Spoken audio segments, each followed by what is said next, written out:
Bonjour, le cours qu'on va faire ensemble, Be'ezrat Hashem, Parashat Beshalach. C'est marqué dans notre parasha, Vayar Israël et Ayad Agedola, dans Perek Yudalet Pasuk Lamed Aleph. Le Zohar HaKadosh pose une question sur ce pasuk, Vayar Israël et Ayad Agedola. Qui c'est Vayar Israël? Qui c'est ce Israël qui a vu la main forte de HaKadosh Baruch Hu?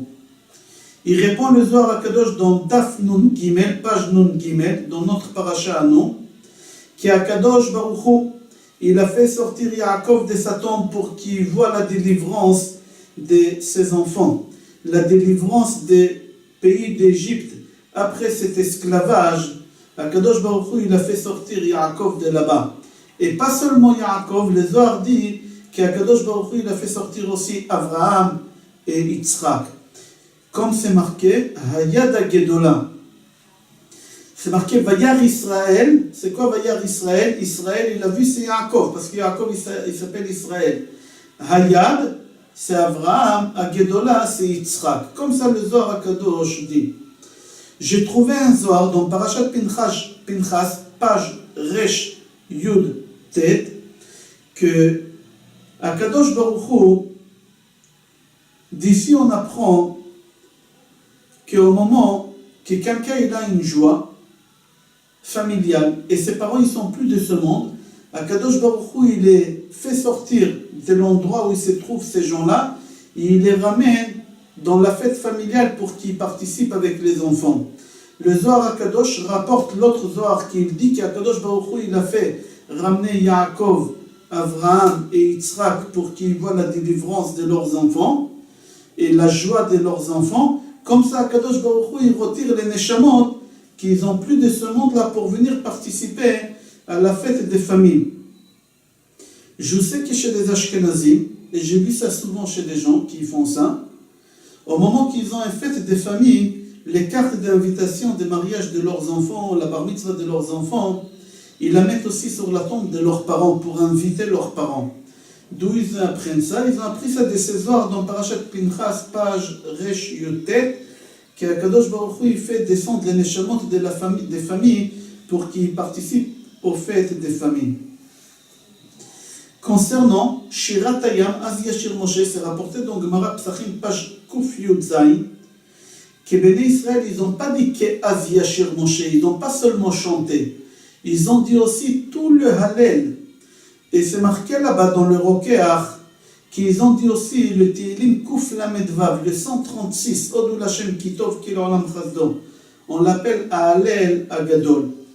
Et c'est marqué dans les Rishonim que Béné Israël, ils n'ont pas dit seulement Az Yashir et le Hallel et aussi le Tehillim Kuf Lamed Vav, ils ont dit aussi Shir Hashirim. Comme c'est marqué Et Hashira Hazot. Et, c'est quoi Et? Les rabot, Shir Hashirim. Shir Hashirim, si vous prenez le mot Hashirim, ça veut dire Shir Hayam.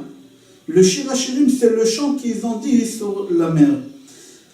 Ah, vous allez vous poser la question, comment c'est possible que Ben Israël, ils ont pu dire Shir Hashirim dans la mer, en sortant, puisque c'est Shlomo HaMelech qui a écrit Shir Hashirim bien après, ou comment ils ont pu dire le Tehillim Kuf Lamed Vav, puisque David HaMelech, il a dit ça bien après. Alors on dit qu'Akadosh Baruch Hu, il leur a fait descendre la Shrina, comme c'est marqué Ra'ata Shifcha Alayam Ashelo Ra'u An-Nevi'im. Ra'ata Shifcha Alayam Ashelo Ra'u Yecheskel Ben Bouzim. C'est marqué que la servante, la femme la plus simple des bénis Israël qu'ils ont sorti d'Égypte, elle a vu des choses que les prophètes n'ont pas vues. C'est-à-dire qu'ils ont atteint un niveau tellement élevé qu'ils ont vu des choses que les prophètes, ils n'avaient pas le droit de voir les prophètes qui venaient après. Alors s'ils ont atteint ce niveau-là, c'est-à-dire qu'ils savaient le Shir Hashirim, ils connaissaient le Tehillim Kuf Lamed Vav, etc. Et c'est pour cela, on a l'habitude, à la fin de la Haggadah, même quand on est fatigué, on finit la Haggadah avec Shir Hashirim. Pourquoi? Parce que nos parents, nos ancêtres, ils ont chanté à la sortie d'Égypte, ils ont chanté le soir même que la mer elle s'est ouverte, ils ont chanté Shir Hashirim. C'est marqué dans notre paracha aussi, dans Perek Tetzain, Pasuk Dalet, Vayomer Hashem el Moshe, Ineni mamtir lachem Lechem min hashamayim. Je vous fais tomber du ciel ou je vous fais descendre pour vous. C'est bien marqué pour vous du pain du ciel. Dans Yalkut Shimoni, dans Remez Resh Nunchet, dit lachem pour vous, c'est-à-dire que les Juifs avaient le droit de consommer la manne. Aucune nation, à part les Juifs, pouvait manger la manne. Si un goy il a essayé de manger la manne, ses dents il s'est brisé, la manne elle était dure. Dans Mechilta c'est marqué que les goyim ils connaissaient quand même le goût de la manne. Comment? Parce que c'est marqué dans la Torah que chacun il fallait qu'il prenne la quantité qu'il lui fallait pour manger. C'est lui qui prenait trop, alors le soleil il faisait fondre. Et quand ça a fondé, ça coulait sur les fleuves. Et les fleuves, ils partaient vers la mer. Et entre-temps, le temps que ça arrive dans la mer, les animaux des goïms, ils venaient boire dans les fleuves. Et ça pénétrait dans leur chair, dans leur corps. Et au moment que les goïms mangeaient ces animaux-là, ils goûtaient le goût. Et les goïms disaient qu'il a le goût de la manne, qu'il y a un goût exceptionnel. Dans Masechet Yoma, page Ayin Hei, c'est marqué que les béné Israël, ils ont eu avec la manne des bijoux et toutes les choses qu'une femme a besoin pour le maquillage, pour les parfums, et etc. Comme ça, c'est marqué dans le Gemara, Yoma, page Ayin Hei, Amud Aleph. La manne, il y a des gens qui l'ont mangé directement, il était chaud, il était à point, comme on dit, et ils le mangeaient directement, c'était les tzadikim. Les gens qui le faisaient cuire, pour eux, il était cru, c'était les bénonim, les moyens. Et les rechaïm, il fallait d'abord qu'ils le mixent, et après, ils le font cuire, et après, ils pouvaient le manger. Ça dépend du niveau de tzadkout que chacun avait. Celui qui laissait la main, alors en plus, alors le soleil, il le faisait fondre. Qu'est-ce qui est bizarre? Qu'avec la chaleur du soleil, ça le faisait fondre. Le chaleur du soleil, il le faisait fondre. Mais au moment qu'on le faisait rentrer dans le four pour le faire cuire, il ne fondait pas. Comment c'est possible? Le soleil, 27, 30, 35 degrés, 40 degrés. Dans le four, ça peut monter à 130, 140, et ça ne fondait pas quand il faisait cuire. Les gens qui prenaient en plus, ils pourrissaient. Mais quand on prenait vendredi en plus pour le lendemain, ça ne pourrissait pas. Comment c'est possible que les nuits, de dimanche à lundi, de lundi à mardi, de mardi à mercredi, ça pourrissait, mais des nuits de vendredi à samedi, ça ne pourrissait pas?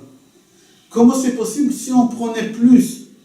Au moins, on avait un miracle qu'on avait la quantité. Mais vendredi, si on prenait moins, on avait assez pour 24 heures, pour 48 heures. Comment c'est possible tous ces miracles que Béné Israël avait? Dans le Midrash, c'est marqué qu'au moment qu'il prenait vendredi, ça restait frais jusqu'à Seuda Revi'i de Motzei Shabbat. C'est resté encore frais. Dans la manne, ils avaient des choses, des miracles extraordinaires. Au moment qu'ils mangeaient la manne, ils pouvaient imaginer les goûts qu'ils voulaient, et au moment qu'ils le mangeaient, ils avaient le goût qu'ils ont imaginé. Ils n'avaient pas besoin de faire leurs besoins. Au moment qu'on mange, après on doit aller aux toilettes. Mais les béné Israël, quand ils mangeaient la manne elle pénétrait dans les membres de leur corps. Comme c'est marqué lechem abirim, altikri lechem abirim, et la lechem evarim, le pain des membres. C'est-à-dire quoi le pain des membres? Qui pénétrait dans leurs membres, qui n'avaient rien à dégager. La Gemara elle pose la question, quel bracha il faisait au moment qu'il mangeait la manne? C'est rapporté, mis à part de la Gemara, on va donner la réponse de la Gemara, mais dans Sefer Chassidim, c'est marqué qu'il disait Anoten lechem min hashamayim. Dans le livre Béné Issachar, il dit qu'ils ont mangé sans bracha. Pourquoi? parce que c'était lechem abirim, c'était du pain qui pénétrait dans leur corps, alors ils n'avaient pas besoin de faire la bracha. Le Zohar HaKadosh dit qu'il faisait la bracha sur l'aliment qu'il pensait. S'il pensait à une pomme, au moment qu'il mangeait la manne, il faisait boré préaetz. S'il mangeait une banane, alors au moment qu'il mangeait, il avait le goût des bananes, il faisait boré préadama. Si c'est un gâteau, alors au moment qu'il mangeait la manne, il faisait maisonnote, etc., etc. Comme ça, le Zohar HaKadosh dit. C'est marqué dans la Torah qu'au moment qu'ils mangeaient la manne, ils avaient le goût de tzapichit bidvash. Tzapichit bidvash, c'est gâteau. Normalement, il fallait faire la bracha au maisonot, parce que tzapichit c'est gâteau, et dvash c'est miel, c'est sheakol.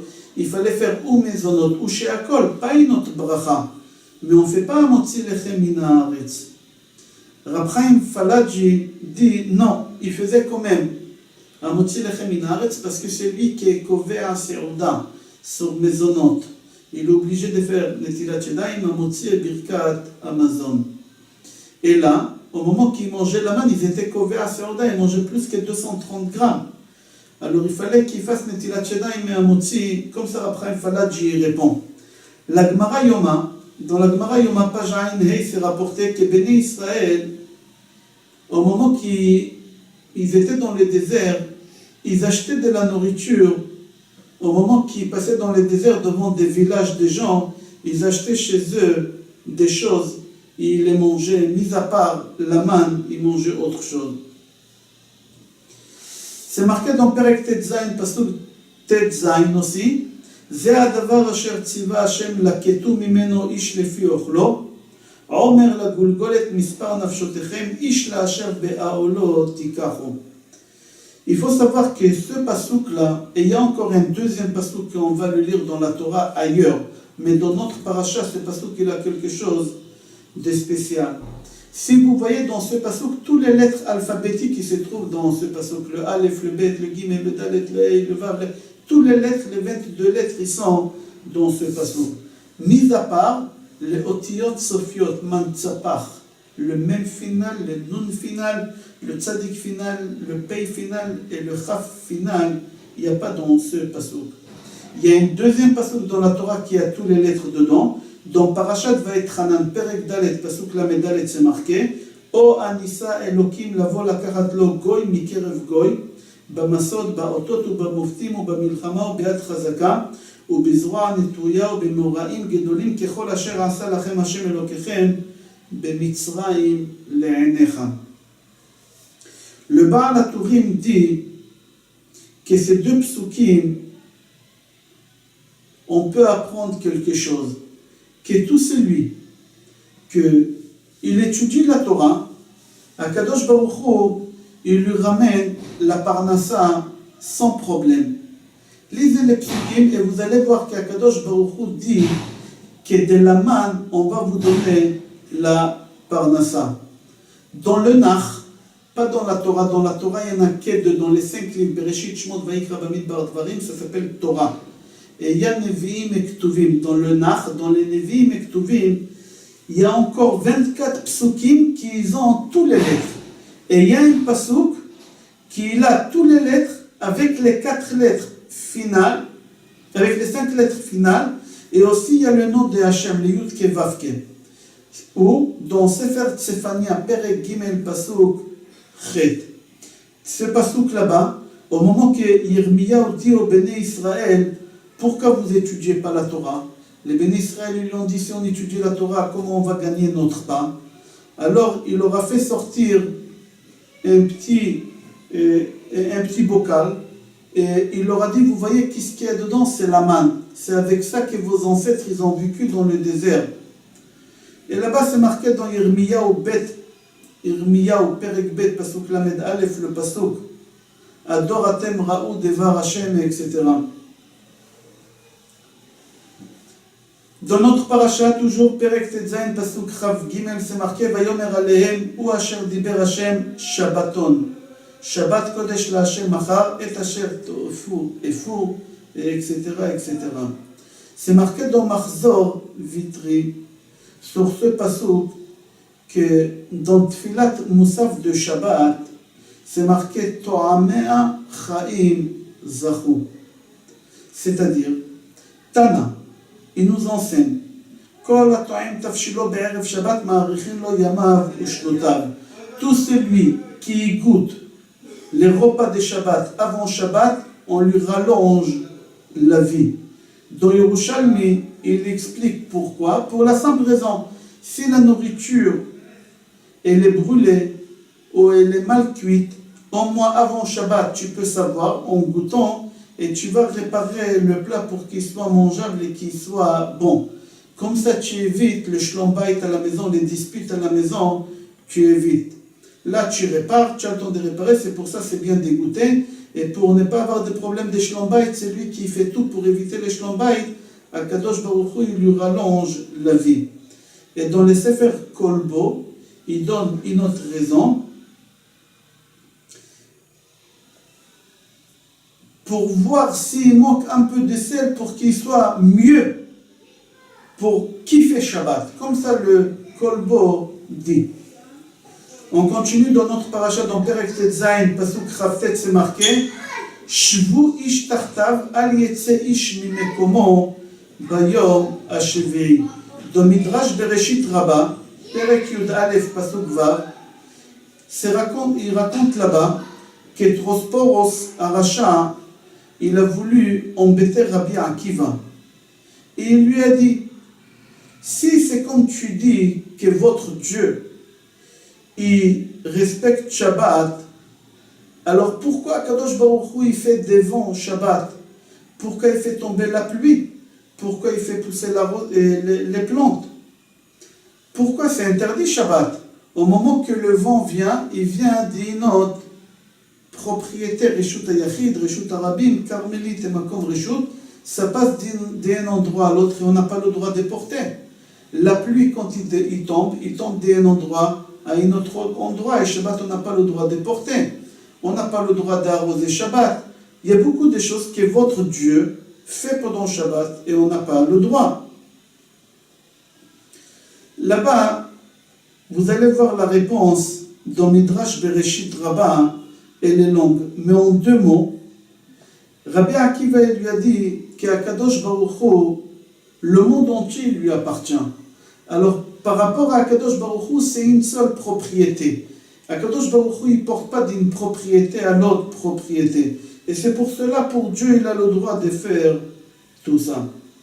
Dans Sheilot Utshuvot de Khatam Sofer, il écrit comment Eliyahu Hanavi, il arrive au Brit Mila Shabbat. On sait qu'Eliyahu Hanavi va à tous les Britot. Comment ça se fait qu'Eliyahu Hanavi, il passe d'un endroit à l'autre Shabbat et on n'a pas le droit de faire comme il fait Eliyahu Hanavi, de passer Mirshut l'Irshut?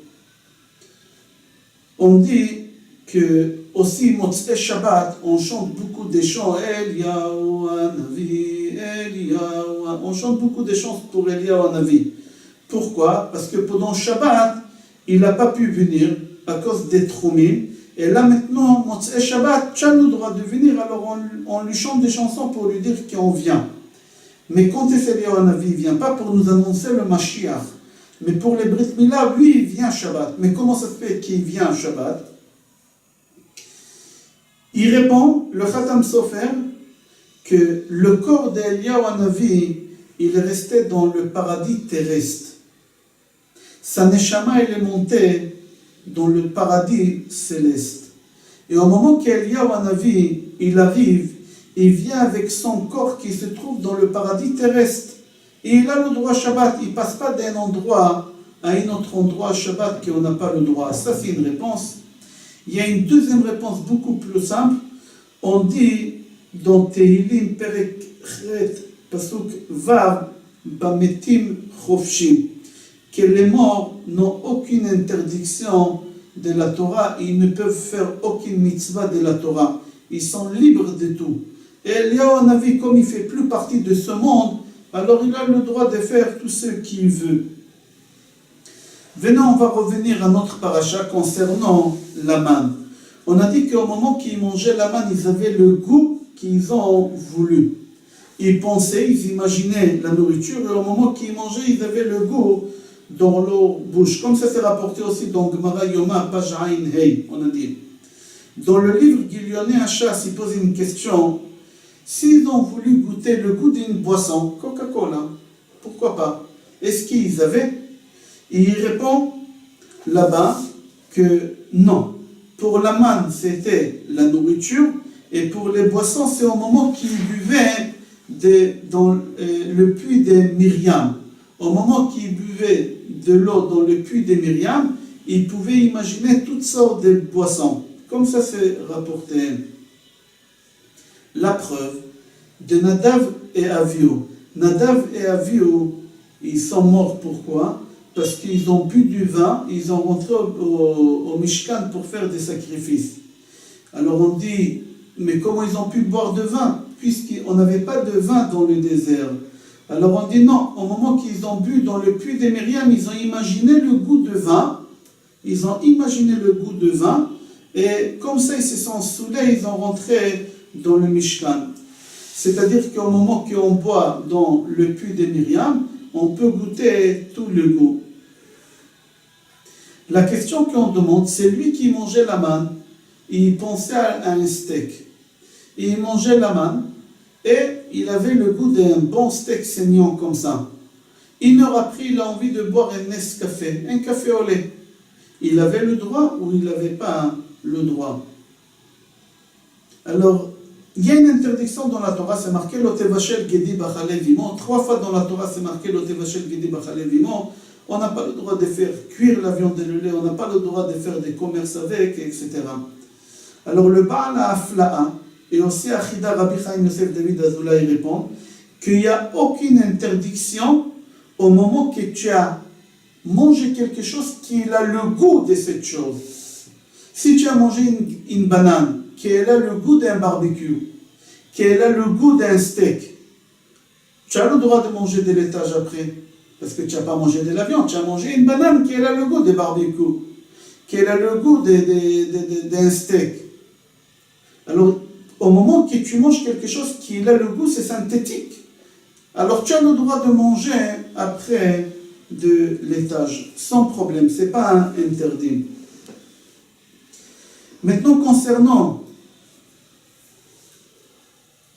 la pensée, si j'avais envie de manger chas v'shalom un cochon, ou un cheval, est-ce qu'au moment que je mangeais la manne, j'avais le goût de cochon ou de cheval? Le Chidouché Harim, Zichrono Livracha répond, qu'il pouvait goûter uniquement la nourriture autorisée à la consommation. Quelle est la nourriture cachère?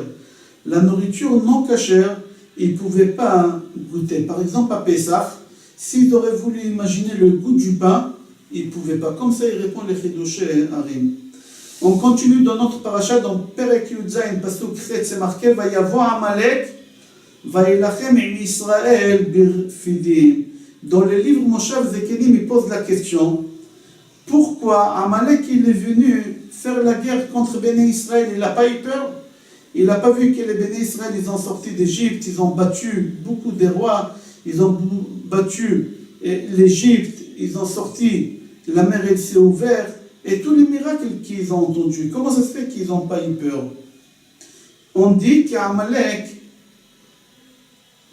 il était sûr et certain qu'il va gagner parce que son propre nom, il va lui porter chance. Parce que si vous marquez le mot Amalek, Ain, Mem, Lamed, Kouf, c'est les initiales de Ain, Amram, Mem, Moshe, Lamed, Lévi, et Kouf, Kehat. C'est toute la famille de Moshe et son père. Ils ont dit, avec notre nom, on peut les battre. Comme ça, ils ont dit. Mais ils se sont trompés. Parce que si ils auraient pris les dernières lettres de leur nom, de Amram, Moshe, Lévi et Kehat, si vous prenez les dernières lettres, ça va sortir Mita, la mort. Lui, Amalek, il s'est planté, il a regardé que les premières lettres, il n'a pas regardé les dernières lettres. Il fallait regarder à la fin qu'est-ce qui serait passé. Et c'est pour ça ils se sont perdus. Comme c'est marqué dans Bamidbar, Perek Rav Dalet Pasuk Raf, Reshit Goïm Amalek. les premières lettres de ces nations, c'est Amalek. Ve'acharito ade oved. Et les dernières lettres, c'est la mort. Il y a quelqu'un d'autre qui s'est trompé.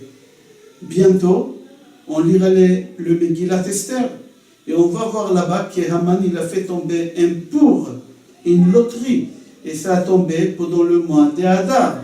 Il a dit pendant le mois de Hadar, Moshe il est mort, leur sauveur il est mort, alors je gagnerai. Mais il a oublié, ou il s'est trompé, que Moshe aussi il est né pendant le mois de Hadar.